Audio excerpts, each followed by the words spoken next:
Okay so what's up legend. आज आज से स्टार्ट करेंगे एनवायरनमेंट की सीरीज़ को और कोशिश करूँगा कि मैं जितनी जल्दी हो सके उसको फाइनल कर दूँ।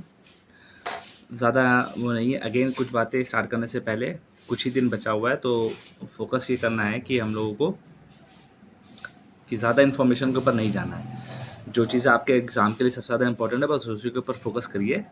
और उन ज़्यादा इंपॉर्टेंट चीज़ों में जो सबसे ज़्यादा चीज़ आ रही है वो है कि प्रीवियस ईयर क्वेश्चन पेपर के ऊपर बहुत फोकस करिएगा। और दूसरी चीज़ ये है अपने सीसैट के ऊपर। बाकी कंटेंट तो हर इंस्टीट्यूट अपने हिसाब से अपना अलग अलग लेके आ रही है, तो क्या सबको पढ़ते रहें। लेकिन फिर भी कुछ चीज़ें इंपॉर्टेंट होती है जिसको देखना बहुत ज़्यादा ज़रूरी है। लेकिन प्रीवियस ईयर क्वेश्चन के ऊपर बहुत ज़्यादा फोकस करिए। और दूसरा सीसैट, नहीं तो प्रीवियस ईयर लगता रहेगा, जीएस पढ़ते रहेंगे और सीसैट वहाँ से ऐसे हाथ से रेत निकलती हुई चली जाएगी। ठीक है, तो don't bother about the stuff. ज़्यादा इन्फॉर्मेशन लेने की ज़रूरत नहीं है, जितनी इन्फॉर्मेशन है मोर देन सफिशिएंट। फोकस करते हैं आज के टॉपिक के ऊपर। पहला टॉपिक इन्वायरमेंट से है, जो कि क्लाइमेट चेंज के रिस्पेक्ट में। पहला है article 6.2 mechanism for Paris agreement. अब ये क्या है, अगेन लॉन्ग स्टोरी को शॉर्ट करेंगे। देखने के लिए बहुत कुछ है, कितना पढ़ोगे कितना नहीं पढ़ोगे बस इतना ध्यान रखो। आप लोगों को शायद पता होगा, आप लोग जानते होंगे एनडीसी के बारे में, नाम सुना होगा आप लोगों ने एनडीसी। ठीक है, इसको क्या बोलते हैं, नेशनली डिटरमाइंड कंट्रीब्यूशन। ये बेसिक सा बोला जाता था। अब इसके अंदर होता है क्या है कि हर एक कंट्री के अपने कुछ टारगेट सेट हैं। ठीक है, हर एक कंट्री के अपने कुछ टारगेट सेट हैं। अब इंडिया के भी कुछ टारगेट सेट होंगे। अब इंडिया का इस रिस्पेक्ट में क्या टारगेट है। अब जैसे आप लोग को शायद आई होप कि ये आप लोग को पता होना चाहिए कि इंडिया का टारगेट इसमें क्या है। अब जो इंडिया का इसमें टारगेट है उसको पूरा करने के लिए तो इंडिया का है, साथ ही साथ दूसरी कंट्रीज़ का भी हो रहा होगा।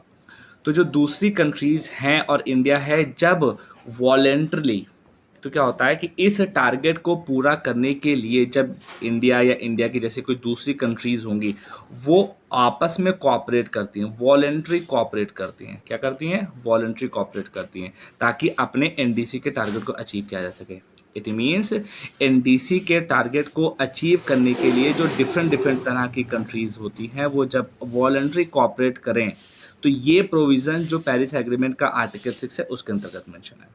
आर्टिकल 6 के उस वाले इसमें ये मेंशन है कि ऐसा वॉलंटरी कंट्रीब्यूशन कर सकते हैं। अब इसमें होता क्या है, वॉलंटरी कंट्रीब्यूशन का मतलब ये है कि भैया ऐसा है, एक काम ये करना है कि हमें जो हमारा टारगेट है, पहली बात तो उसको अचीव करना है, टारगेट अचीव करना है। और कैसे करेंगे, जाहिर सी बात है, जो आप लोगों ने नाम सुना हुआ कार्बन क्रेडिट, ठीक है, कार्बन ट्रेड क्रेडिट, इन सब चीज़ों का मैकेनिज्म होता है कि कैसे मैनेज किया जाए।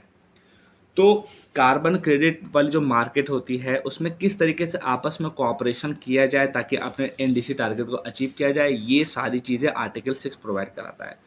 अब ये आर्टिकल 6 है। अब इसी में कुछ और इम्पोर्टेंट आर्टिकल है, जैसे आर्टिकल 6.2, आर्टिकल 6.4 और आर्टिकल 6.8, ऐसे कुछ और आर्टिकल हैं। आर्टिकल 6.2 क्या है, देखिएगा। अब जो मेन मैकेनिज्म, आर्टिकल 6.2 एक ये बेसिस देता है कि भैया ग्रीन हाउस गैसेस का जो इमिशन है उसके रिडक्शन के लिए बेसिस प्रोवाइड कराता है। क्या प्रोवाइड कराता है, बेसिस। और इस बेसिस में क्या होता है कि जैसे एक अकाउंटिंग फ्रेमवर्क मिलता है। जैसे क्या मिलता है, अकाउंटिंग फ्रेमवर्क, अकाउंटिंग फ्रेमवर्क मिलता है। इसका मतलब क्या है कि किस बिहाफ पे, वो कौन सा ऐसा फ्रेमवर्क है जिसके बिहाफ पे हम लोग कार्बन क्रेडिट को खरीदेंगे बेचेंगे, ये सारी बातें, वो जो अकाउंटिंग फ्रेमवर्क है, जो बेसिस है, वो कौन प्रोवाइड करा रहा है, आपका आर्टिकल 6.2 प्रोवाइड करा रहा होता है।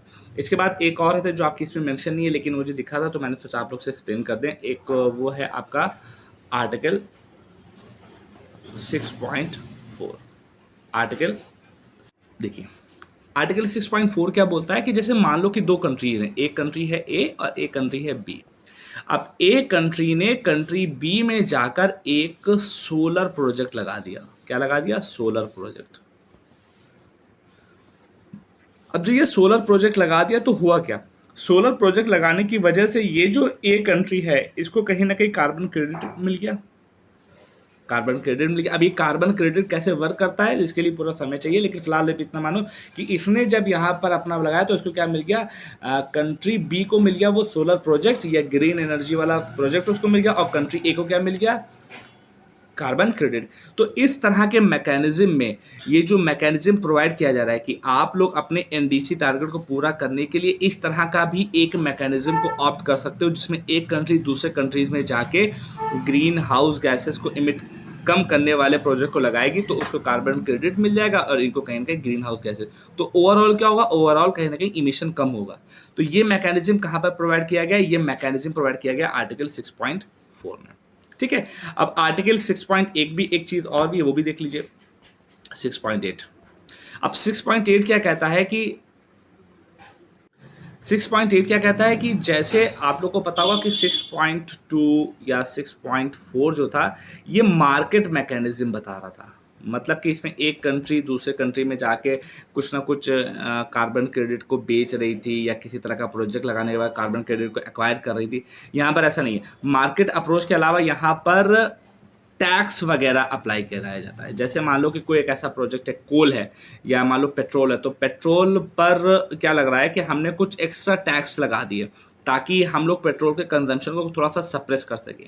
तो जब मार्केट के मैकेनिज्म को ना फॉलो करते हुए कुछ दूसरे मैकेनिज्म को फॉलो करते हुए एनडीसी को अचीव करने की कोशिश की जाती है, वो सारे मैकेनिज्म आर्टिकल 6.8 में मेंशन किए जाते हैं। सिंपल इज दैट, बस इतना ही ध्यान में रखना। अगर लॉन्ग स्टोरी को शॉर्ट में कर लूँ तो पहला क्या है कि आर्टिकल 6 जो है जो पेरिस एग्रीमेंट का, उसमें क्या बोला गया कि वॉलंटरी कंट्रीब्यूशन हो सकता है। कंट्रीज अपने एनडीसी को अचीव करने के लिए वॉलंटरी कंट्रीब्यूशन कर सकती हैं।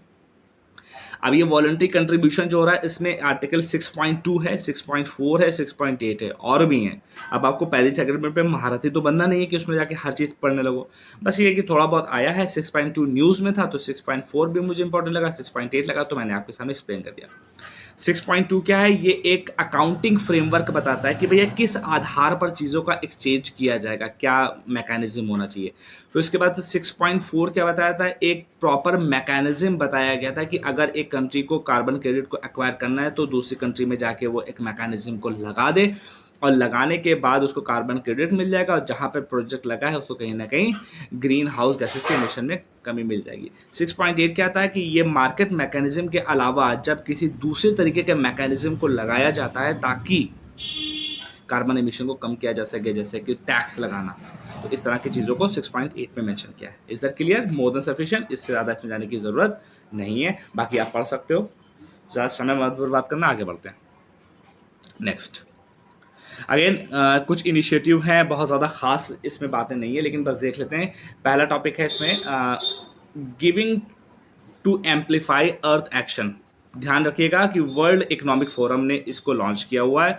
इसका मेन पर्पस क्या है कि $3 ट्रिलियन की फाइनेंसिंग हर साल चाहिए ताकि हम लोग नेट ज़ीरो इमिशन कर सकें। मतलब कि अगर हमें नेट ज़ीरो इमिशन चाहिए, साथ ही साथ जो क्लाइमेट चेंज की वजह से, जो ग्लोबल वार्मिंग की वजह से जो प्रॉब्लम हो गई उसको फिर से रिवर्स करना है, नेचर के जो लॉस उसको रिवर्स करना है, तो हमें पर ईयर कितना पैसा चाहिए, $3 ट्रिलियन।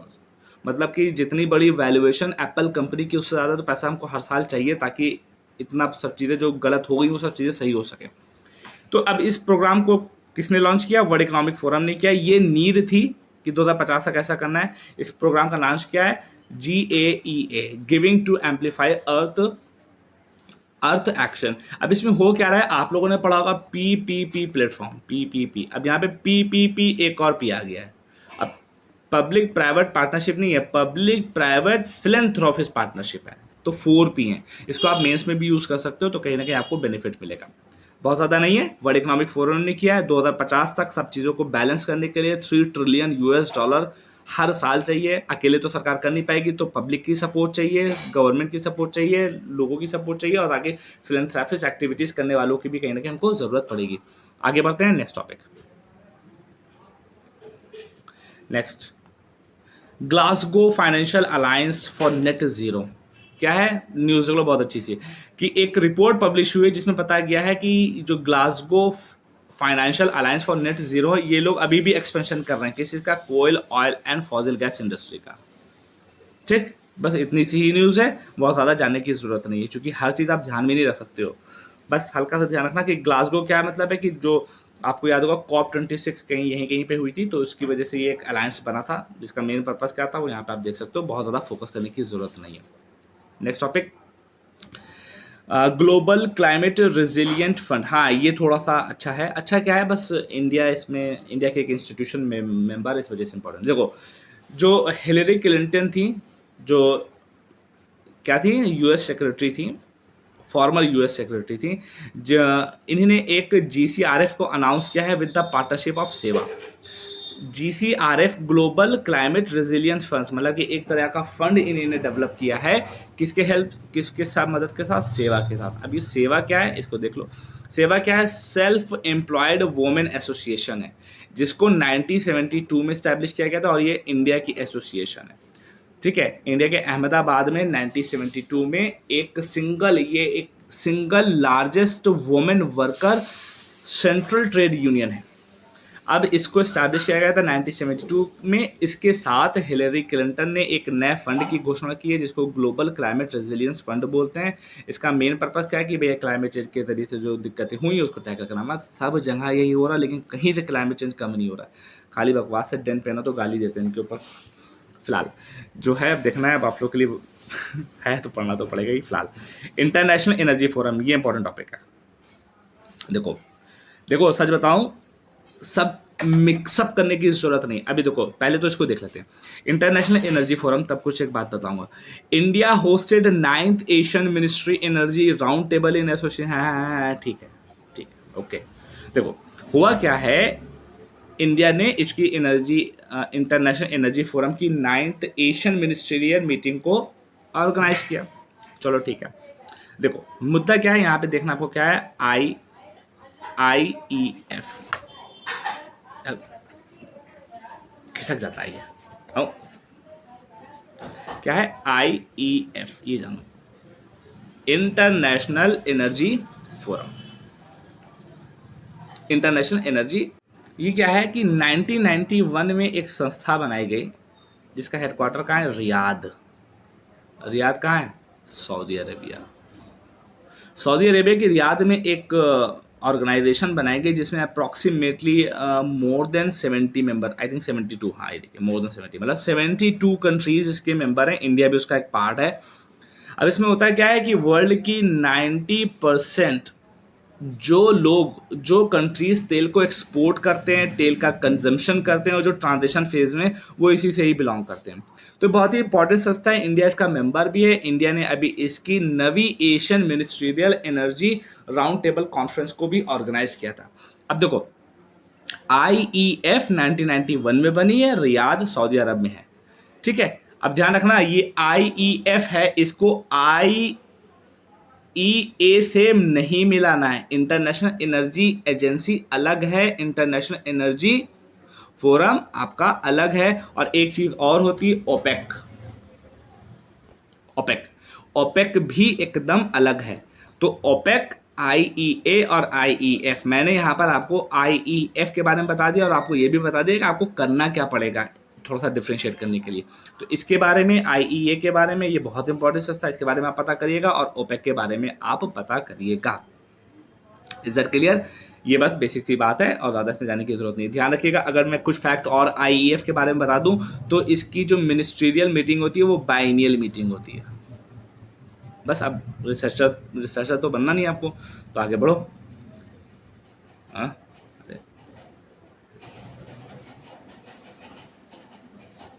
आगे बढ़ते हैं।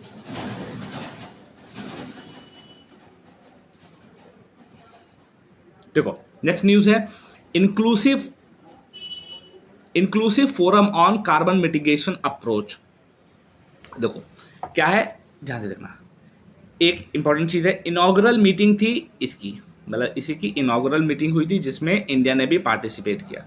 अब क्या है, ये एक तरीके का न्यू फोरम है, जिसको OECD ने डेवलप किया।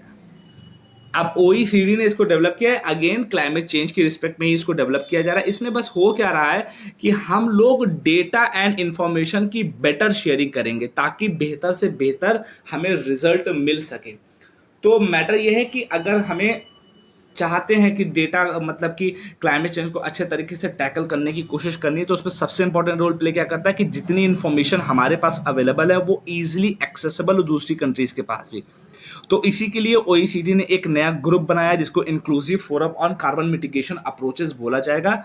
किसने बनाया? OECD ने। ध्यान रखिएगा, बस सीधे ही पूछा जाएगा, बहुत डिटेल नहीं पूछी जाएगी क्या क्या चीज़ें हो रही हैं। किसने बनाया? OECD ने। इंडिया ने भी इसमें पार्टिसिपेट किया था। पर्पस क्या है? डेटा एंड इन्फॉर्मेशन को शेयर करना है ताकि हम लोग क्लाइमेट चेंज की प्रॉब्लम को अच्छे तरीके से सॉल्व कर सकें। ओके, नेक्स्ट है environment and climate sustainability working group. भैया ऐसे वर्किंग ग्रुप बनती रहती, ध्यान रखो। G20 फर्स्ट G20 मीटिंग जो हुई थी वो कंक्लूड हुई है बेंगलुरु में। किसकी रिस्पेक्ट में थी? Environment climate sustainability working group की रिस्पेक्ट में G20 की पहली मीटिंग। मतलब कि G20 में एक ग्रुप बनाया गया है जिसका नाम है environment and climate sustainability working group. इसकी पहली मीटिंग कहाँ पे हुई है? बेंगलुरु में। ज़्यादा ध्यान रखने की जरूरत नहीं है, आगे बढ़ो। Next, pollution. पोल्यूशन मतलब पोल्यूशन ही है हर जगह। सच्ची बताऊं, जहां मैं रहता हूं सांस लेना दूभर है। PM जो 2.5 छोड़ो, माइनस वाले PM भी यहाँ पे पाए जाते हैं। सच्ची बता रहा हूँ, लेकिन बस हर जगह काम ही चल रहा है, लेकिन कैसे हो रहा है ईश्वर जाने भीतर। फिलहाल focus on this pollution. Fly ash utilisation के बारे में union ministry of environment, forest and climate change ने कुछ नए नोटिफिकेशन जारी किए हैं under the act of environmental protection act 1986। ये भी एकदम फिसला जा रहा है, यूपीएससी का क्वेश्चन हो गया। ठीक है, एनवायरमेंटल प्रोटेक्शन एक्ट के अंतर्गत कुछ रूल्स एंड रेगुलेशन जारी किए हैं जो कि करते रहते हैं, नई बात नहीं है फिलहाल। अब क्या इस रूल्स एंड रेगुलेशन को बैठ के याद करें? नो, नॉट एट एनी और, मतलब कोई ज़रूरत नहीं है कि सब कुछ याद ही नहीं रह पाएगा क्या प्रोसेस है। तो मैटर क्या है कि अब थोड़ा सा अगर मैं जहाँ पर बताऊँ, आपके जो प्रीवियस ईयर के एनालिसिस करोगे तब आपको पता चलेगा। मैटर ये नहीं कि अभी यहाँ पे ये रूल आया फिर अगले साल कुछ और बदल जाएगा, तब इसके ऊपर फोकस थोड़ी ना करना है। फोकस करना है मेन क्रक्स के ऊपर। तो इस आर्टिकल में जो मेन क्रक्स है वो है ये। अब इसको देख लो, बस सारी चीज़ें खत्म हो जाएंगी तुम्हारी।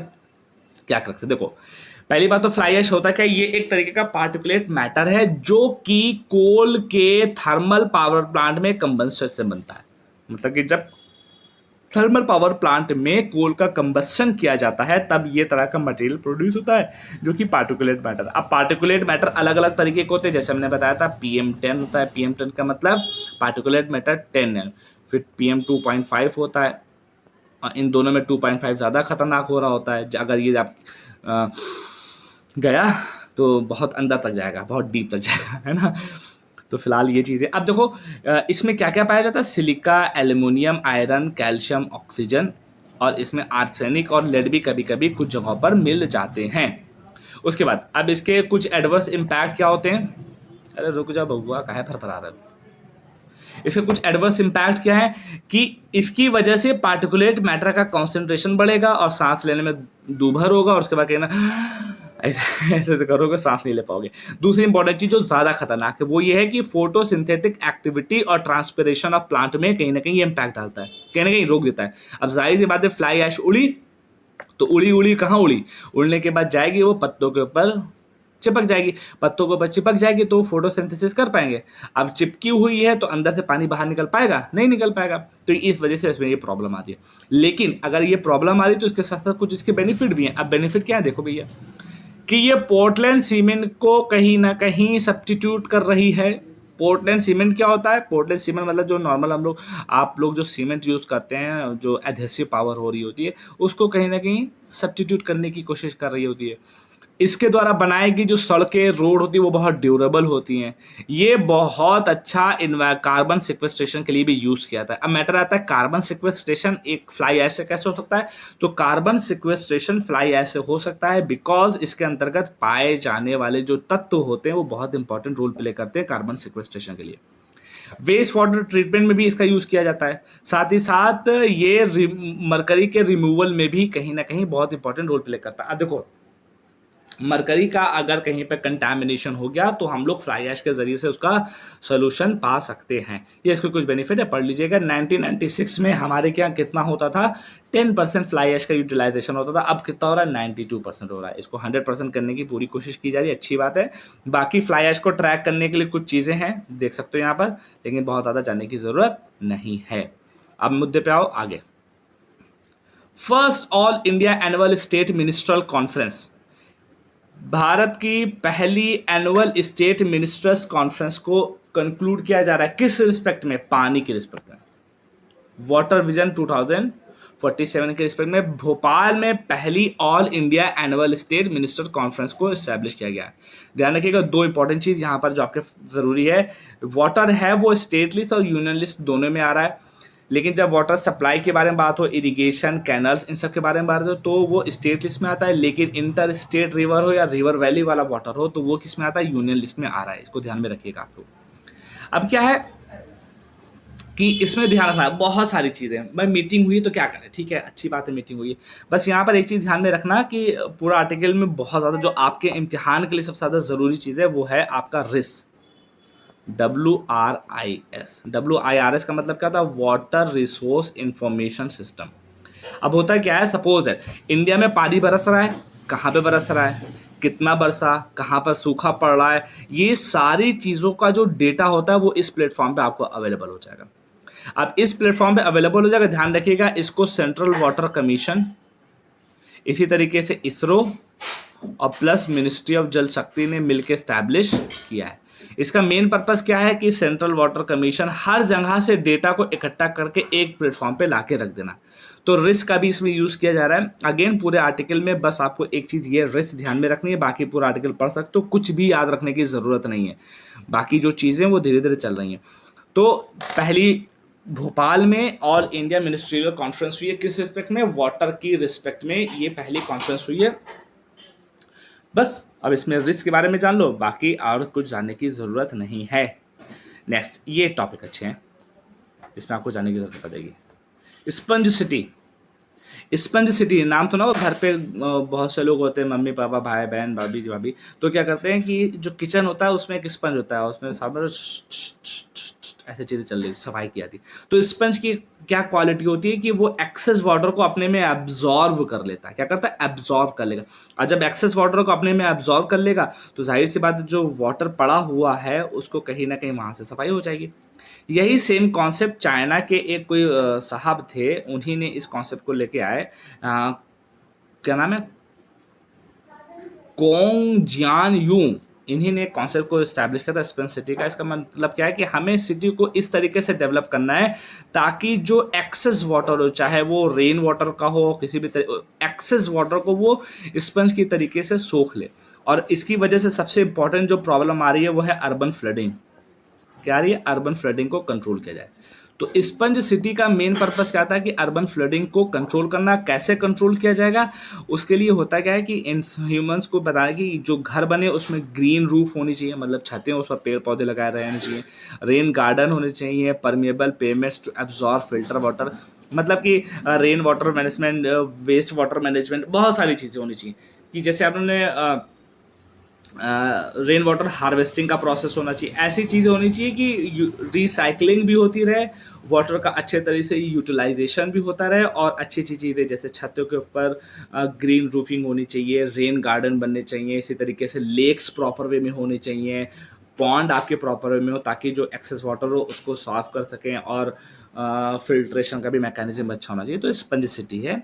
और ये क्यों किया गया था? बिकॉज ऑकलैंड में अर्बन फ्लडिंग देखी गई थी, फिर से ये कॉन्सेप्ट आया था। तो sponge city is nothing, sponge city is a concept where city को इस तरीके से डेवलप किया जाता है ताकि वो एक्सेस में जो वाटर हो, चाहे वो रेन वाटर का हो और दूसरे तरीके का वाटर हो, उसको वो एब्जॉर्ब कर सके ताकि जो डिवास्टेटिंग जो अर्बन फ्लड हो रहा है उसको कंट्रोल किया जा सके। That's it, more than sufficient.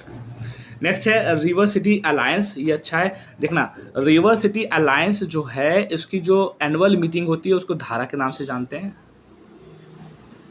ठीक है, धारा के नाम से जानते हैं। इसका मेन पर्पस क्या है? ठीक है, इसका मेन पर्पस क्या है कि इंडिया में बहुत सारे ऐसे सिटीज़ हैं जो कहीं ना कहीं रिवर के आजू बाजू पड़ते हैं। जैसे लखनऊ है जहाँ से मैं बिलोंग करता हूँ, वो गोमती के बगल में है, और भी बहुत सारी अलग अलग सिटीज़ है जो किसी क्या नाम है रिवर के बगल में पाई जाती हैं। तो ऐसी सिटीज़ में सही समय पर एक ऐसा आरसीए एक डेडिकेटेड प्लेटफॉर्म प्रोवाइड कराता है जिसमें रिवर सिटीज़ जो होती हैं वो डिस्कस करती हैं, एक्सचेंज करती हैं इन्फॉर्मेशन को for the better and sustainable management of urban reverse. Urban reverse का बेटर मैनेजमेंट हो सके उसके लिए बेस्ट प्रैक्टिसेस अगर किसी के पास है तो वो सब लोग एक दूसरे से एक्सचेंज करते हैं ताकि जो अर्बन रिवर्स है उसको कंट्रोल किया जा सके। और इनकी एनुअल मीटिंग धारा के नाम से होती है जो कि हुई है, ठीक है, अच्छी बात है। और ध्यान रखना आरसीए में अर्बन गंगा बेसिन वाली तो रिवर्स वाली सिटीज़ आती ही हैं, साथ ही साथ नॉन गंगा बेसिन वाले स्टेट भी आते हैं। और इसके अंतर्गत दो इंपॉर्टेंट मिनिस्ट्री ऑफ जल शक्ति और ministry of housing and urban affair इसमें मेन रोल प्ले कर रहे हैं, ठीक है। आरसीए के बारे में इतना जानना बहुत ज़्यादा ज़रूरी था, बेसिक। आगे बढ़ते हैं। बकवास स्कीम में कुछ भी पढ़ने की जरूरत नहीं है, श्रद्धा होगी तो आप देख लीजिएगा, लेकिन कुछ खास बात नहीं है। ट्रेडिशनल वाटर कंजर्वेशन पेपर जो है वो economic advisory council to prime minister ने लॉन्च किया है कि भैया वाटर का कंजर्वेशन हमें, और कहाँ भागे, वेट अ मिनट,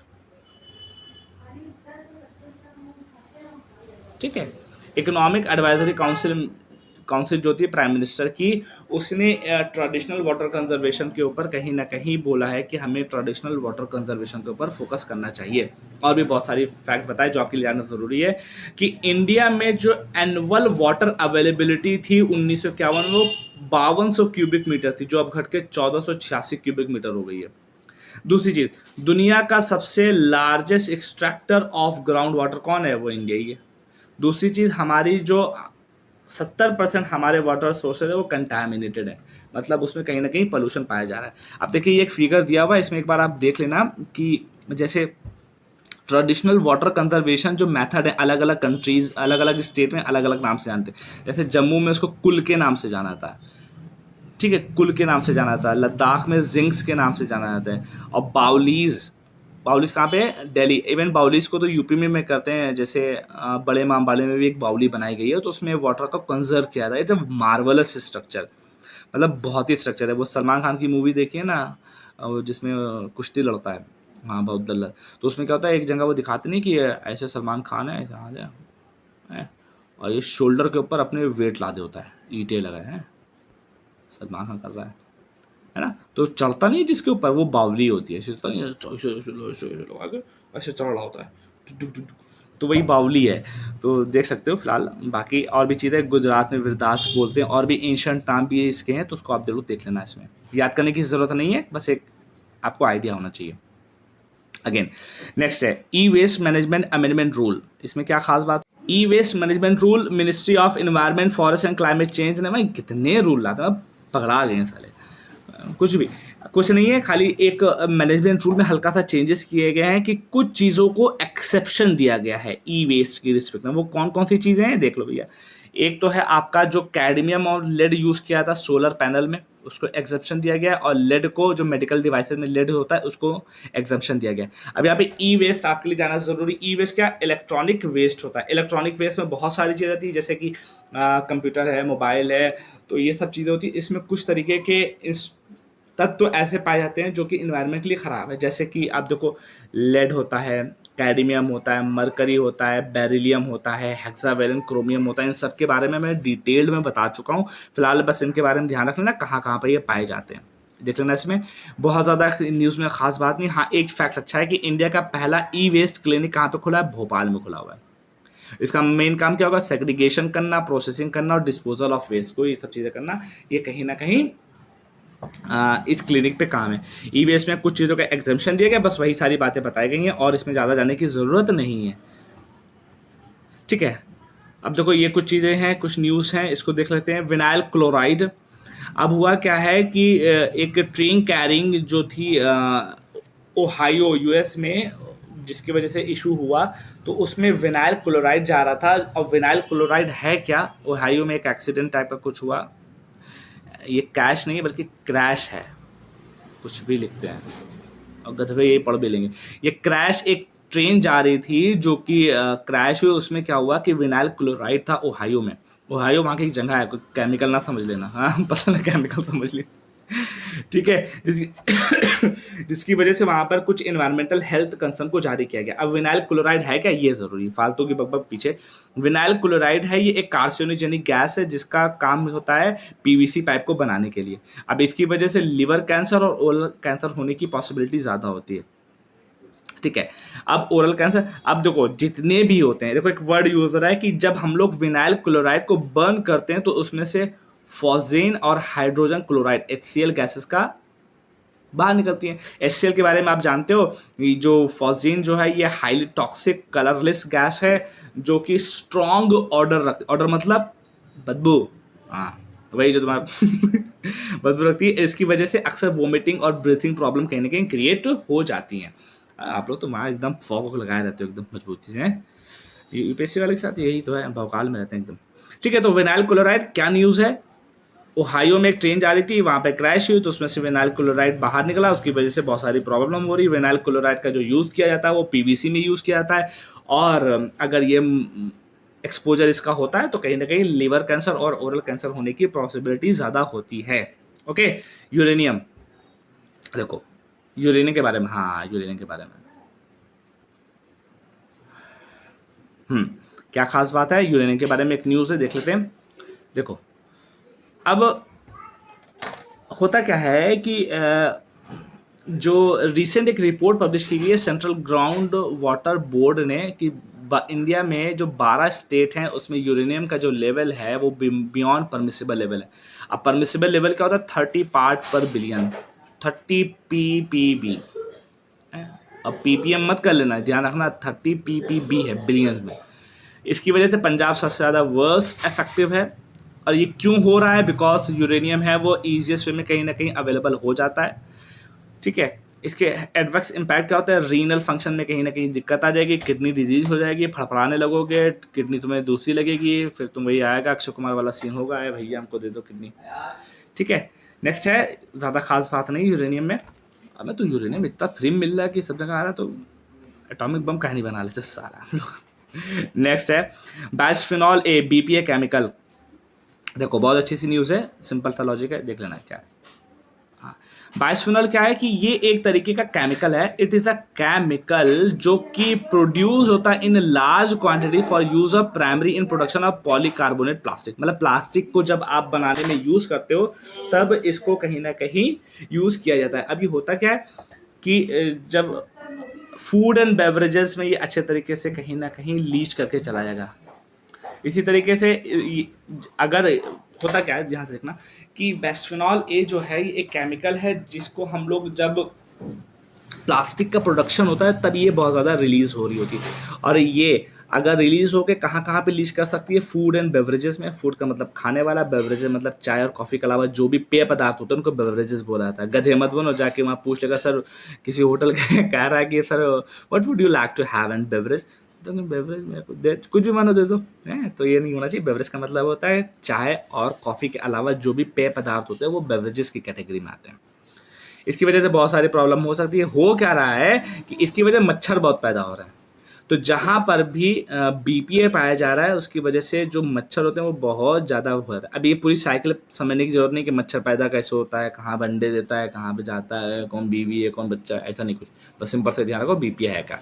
BPA है क्या, BPA जो होता है वो नॉर्मल सा प्लास्टिक के प्रोडक्शन में, अब पॉलीकार्बोनेट प्लास्टिक के प्रोडक्शन में ये चीज़ें कहीं ना कहीं बहुत ज़्यादा निकल के आती हैं। इसकी वजह से मच्छर बहुत पैदा हो रहे हैं, और मच्छर हो रहे हैं तो कहीं ना कहीं ये जाएगा तुम्हारी किडनी तो खराब करेगा, लीवर खराब करेगा, फला खराब करेगा, धमाका खराब करेगा। आगे बढ़ो, नेक्स्ट क्या है, आओ बेटा, बहुत क्रीम लगाते हो हैं, देखो मार पोतम पुताई चली है। अब सुष्मिता सेन मिस यूनिवर्स बन गई तो उसके बाद इसको देखो सब पोतम पुताई चली, मुँह आप लगा तो बोला पहले तो वाइट कर देखो, करिए एकदम से भरभरा दे।